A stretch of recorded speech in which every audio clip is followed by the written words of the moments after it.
Assalamualaikum warahmatullahi wabarakatuh. Perkenalkan, nama saya Muhammad Izadin Ali dengan NIM 6023028. Di sini saya dan teman-teman saya ingin mempresentasikan hasil diskusi kami mengenai model kesediaan stokastik single period bagi perishable product. Langsung saja masuk ke definisi dan juga teori. Dalam buku Life dan juga Lieberman tahun 2015 yang berjudul Introduction to Operation Research dijelaskan tentang model persediaan stokastik single period. Apa sih model persediaan stokastik single period itu?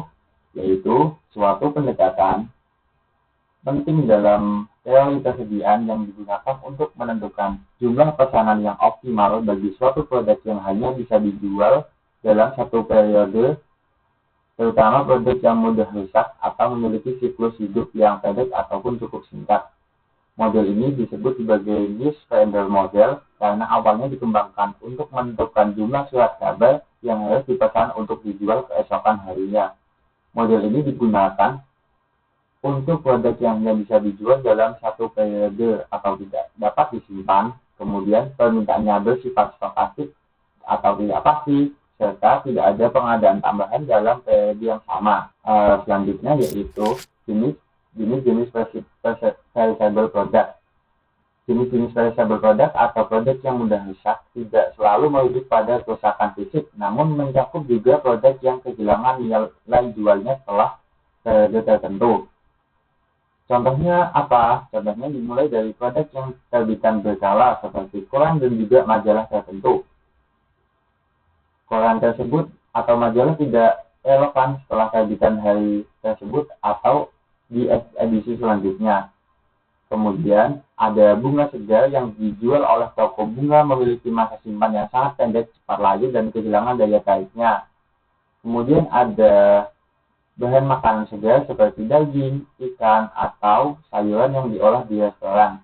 Juga termasuk perishable karena cepat basi dan harus segera digunakan.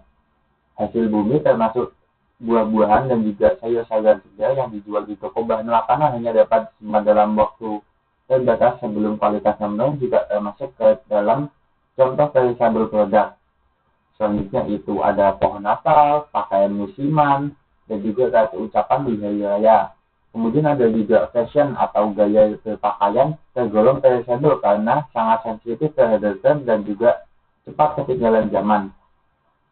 Kemudian ada contoh lainnya yang mungkin cukup menarik di sini, yaitu ada produk yang tidak berwujud fisik tetapi bersifat perishable.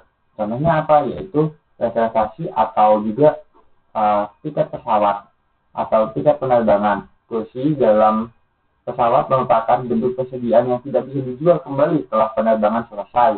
Kasus seperti ini bahkan menjadi perhatian khusus dalam teori persediaan modern dan menjadi dasar dari bidang revenue management, di mana perusahaan transportasi seperti maskapai menggunakan metode optimasi untuk memaksimalkan pendapatan dari stok terbatas yang sangat sensitif terhadap waktu. Nah, daripada itu mungkin revenue management ini sebagai terusan daripada stokastik single period materi ini. Mungkin seperti itu saja. Selanjutnya akan dijelaskan oleh rekan saya. Jenis-jenis perisadal produk berikut merupakan contoh tipe dari perisadal produk. Terbitan berkala seperti koran dan majalah, ada hasil bumi termasuk buah-buahan dan sayuran segar untuk dijual di toko bahan makanan. Lalu ada pakaian musiman seperti mantel musim dingin, di mana setiap barang yang tersisa di akhir musim. Lanjut ada asumsi dasar model. Produk tunggal dan perishable, model hanya berlaku untuk satu jenis produk yang bersifat mudah rusak. Ada satu periode waktu, produk hanya bisa dijual dalam satu periode dan tidak bisa dijual setelahnya. Lalu ada sisa stok bisa dibuang atau dijual ulang. Unit produk yang tersisa masih bisa dibuang atau dijual kembali dengan nilai sisa atau salvage value. Lalu ada tersisa stok awal atau initial inventory. Sebelum periode dimulai, bisa jadi ada stok awal yang tersedia dilambangkan sebagai 1. Lalu ada variabel keputusan, tingkat stok total atau S jika Q adalah jumlah yang dipesan atau diproduksi. S merupakan total stok setelah pemesanan sama dengan I plus Q. Maka S itu digunakan sebagai variabel keputusan utama. Ada permintaan bersifat acak atau D. Permintaan adalah variabel acak dengan distribusi probabilitas yang diketahui atau diestimasi. Tujuannya meminimalkan ekspektasi total biaya itu dengan komponen biaya meliputi K biaya setup untuk dikali pemesanan atau produksi batch, C biaya per unit, H biaya penyimpanan atau holding untuk unit yang tersisa, P adalah biaya kekurangan stok termasuk kehilangan pendapatan dan goodwill pelanggan. Lanjut, ada analisis sensitivitas. Salah satu kekuatan model ini adalah kemampuannya untuk dianalisis secara sensitivitas, yaitu bagaimana berubah saat parameternya berubah. Jika biaya kekurangan B meningkat, misalnya karena kehilangan pelanggan penting, maka CR meningkat, yang berarti jumlah pesanan optimal juga meningkat makin lebih aman hindari stock out. Sebaliknya, jika biaya kelebihan H meningkat karena produk lebih mahal untuk disimpan atau dibuang, maka CR menurun dan jumlah pesanan optimal turun juga, maka hindari overstock. Selain itu, semakin besar simpangan baku permintaan, maka ketidakpastian makin tinggi dan pengambil keputusan perlu lebih berhati-hati dalam menentukan fungsi tujuan X. Akan dilanjutkan oleh teman saya. Baik, Assalamualaikum warahmatullahi wabarakatuh. Sebelumnya saya Sandi Sangaji, NIM saya D6230221. Baik, di sini saya akan menjelaskan tentang analysis of the model with no initial inventory and no cost setup. Jadi model ini digunakan untuk menentukan jumlah persediaan optimal dalam kasus produk musiman atau mudah rusak, itu perishable product dalam suatu periode penjualan tanpa adanya persediaan awal dan juga tanpa biaya pemesanan tetap. Jadi tujuannya dari ini adalah untuk meminimalkan expected cost yang timbul dari dua risiko. Yang pertama, kehabisan stok. Yang kedua, kelebihan stok.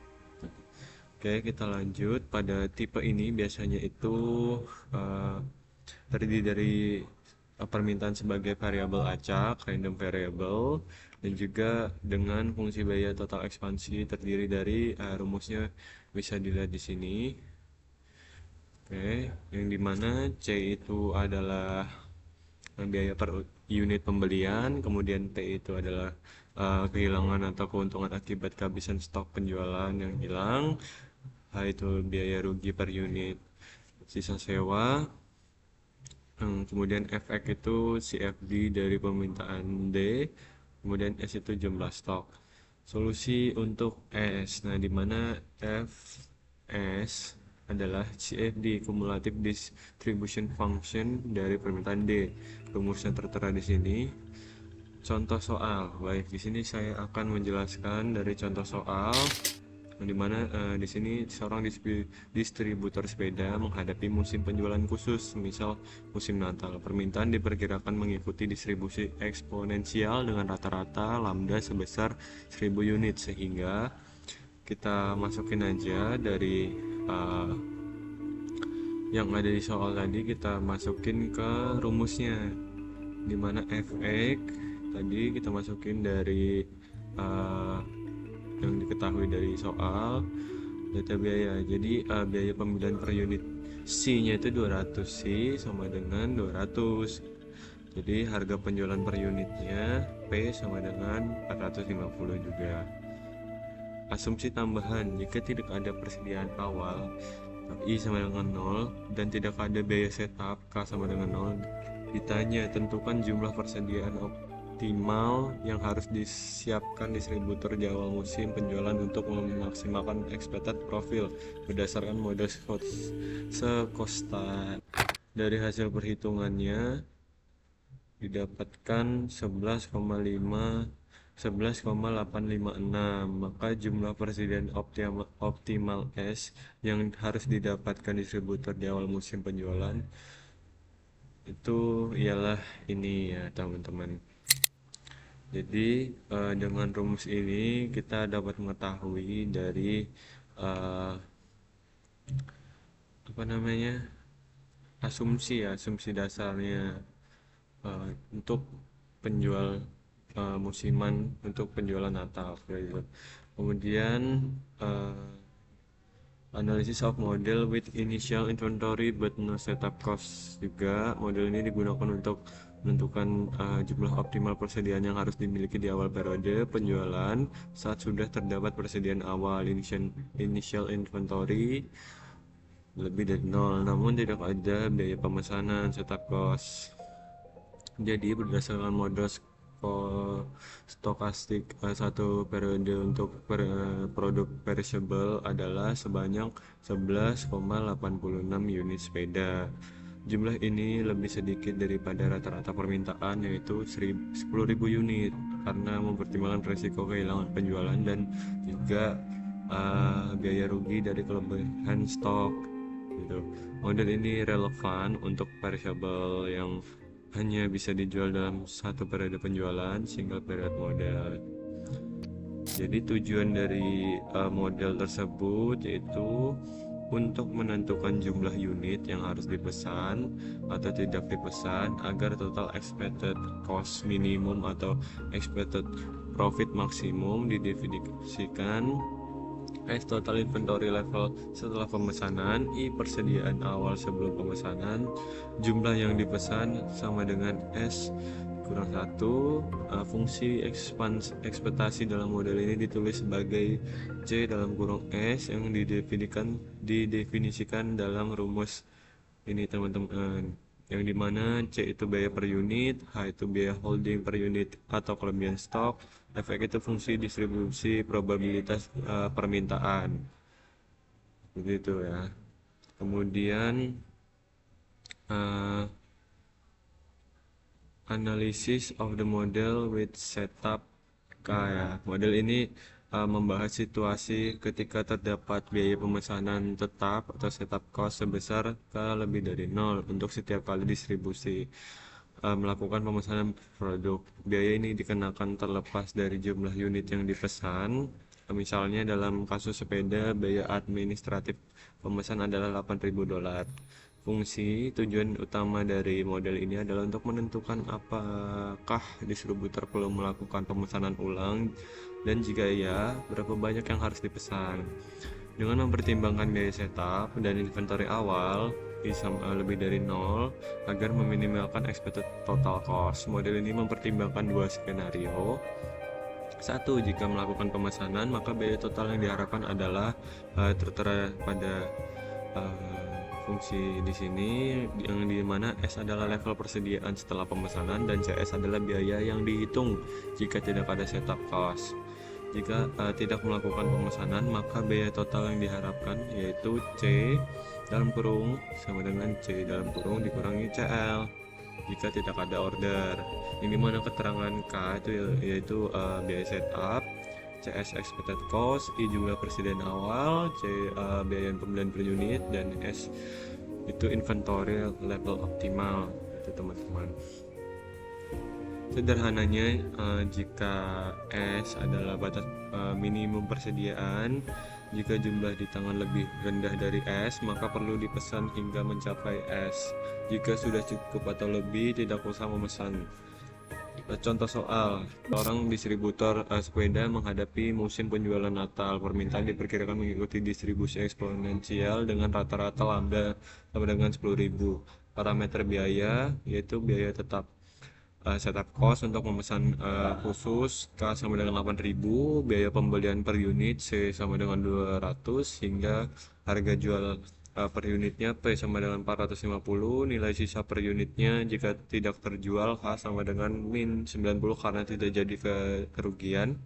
Distribusi permintaan eksponensial dengan rata-rata 10.000. Dari perhitungan tersebut tanpa setup cost diketahui bahwa persediaan optimal tanpa setup cost sama dengan 11.856. Bagaimana pengaruh adanya biaya setup cost sama dengan 8.000 terhadap jumlah persediaan optimal es? Tentukan kebijakan optimal kapan distributor harus memesan jumlahnya. Maka dengan soal di atas ini kita bisa langsung memasukkan variabel-variabelnya ke dalam rumus yang sudah tersedia di sini. Yang didapatkan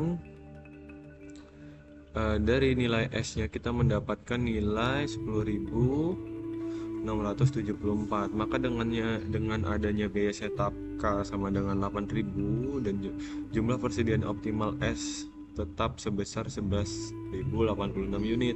Namun distributor hanya akan melakukan pemesanan jika inventory yang tersedia di awal musim kurang dari 10.674 unit. Jika jumlah persediaan awal I lebih dari 10.674, distributor tidak perlu memesan karena biaya setup tidak dapat kurang dari 10.674, dan jika tidak perlu melakukan pemesanan. Nah, dari situ kita mengetahui biaya ekspektasi dan juga critical ratio-nya. Rumusnya dapat dilihat di bawah sini. Ya, tujuan ini itu untuk mencari nilai fungsi tujuan X yang meminimalkan EC critical ratio, di mana batas waktu pekerjaan dikurang tanggal sekarang dibagi waktu pekerjaan yang tersisa. Dari konsep ini adalah rasio kritis yang digunakan untuk mencari kuantitas optimal fungsi tujuan X yang memenuhi, seperti itu. Oke, selanjutnya ada kelebihan dan batasan model. Untuk kelebihan kita bagi menjadi 3. Yang pertama ada sederhana dan mudah diterapkan. Lalu yang kedua efisien untuk produk sekali jual. Lalu yang ketiga cocok untuk bisnis retail, makanan segar, dan farmasi. Lalu untuk batasan kami bagi menjadi 3 juga. Yang pertama ada hanya 1 periode. Lalu yang kedua butuh distribusi permintaan. Lalu yang ketiga tidak mempertimbangkan lead time. Oke, selanjutnya di sini ada kesimpulan. Jadi dari materi yang sudah kami paparkan tadi, kami menarik kesimpulan bahwa model persediaan stokastik single period atau yang dikenal juga dengan news vendor dari model buku Hiller dan Lieberman tahun 2015 merupakan pendekatan penting dalam teori persediaan untuk produk yang memiliki masa jual yang sangat terbatas atau mudah rusak. Model ini dirancang untuk membantu pengambil keputusan dalam menentukan jumlah pemesanan optimal dalam kondisi permintaan yang bersifat acak dengan mempertimbangkan berbagai komponen biaya seperti biaya kekurangan, kelebihan, dan biaya tetap pemesanan. Lalu dengan pendekatan berbasis probabilistik ini dan penggunaan konsep critical ratio, model ini mampu memberikan solusi optimal yang seimbang antara risiko kehabisan stok dan risiko kelebihan stok. Meski memiliki kelebihan dalam kesederhanaan dan relevansi untuk berbagai sektor seperti makanan segar, retail musiman, dan layanan reservasi, model ini juga memiliki batasan, seperti hanya berlaku untuk 1 periode dan ketergantungan pada distribusi permintaan yang diketahui. Nah, oleh karena itu, pemahaman mendalam terhadap asumsi dasar, struktur biaya, dan sensitivitas model sangat penting agar dapat diterapkan secara efektif dan dalam situasi nyata. Mungkin itu saja kesimpulan yang bisa kami tarik dari materi yang sudah kami jelaskan sebelumnya. Mohon maaf dari kelompok kami bila ada kekurangan materi ataupun ada salah kata. Kurang lebihnya mohon dimaafkan. Assalamualaikum warahmatullahi wabarakatuh.